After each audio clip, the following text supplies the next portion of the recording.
আপনি প্রতিবাদ করেন, প্রতিবাদের ভাষা হলো বয়কট করা। প্রতিবাদের ভাষা মানে আরেকবার দোকান ভাঙ্গা মাল চুরি করে লয়ে যাও না। কথা ঠিক না বেটি? আজকে দেখলাম যে সোহরাওয়ার্দী উদ্যানে হেরা আম পাইরা লয়ে যেতেছে। এটা কোন কথা হইলো? এই আমের মালিক কি আপনি?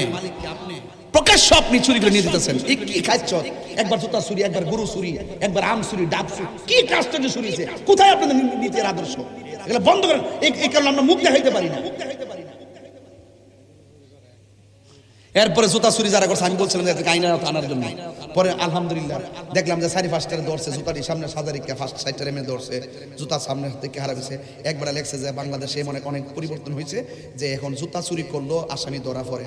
আমি বলছি হ ঠিক আছে, ধরা পড়ে তো আমি বুঝছি, ধরা যে পড়ছে। হ্যাঁ এটি সোনার বাংলাদেশ হয়েছে বুঝছি, আমি স্বাধীন হয়েছে আমি বুঝছি, আমি বুঝতেছি না, আমি সব বুঝতেছি, আমি সব বুঝতেছি।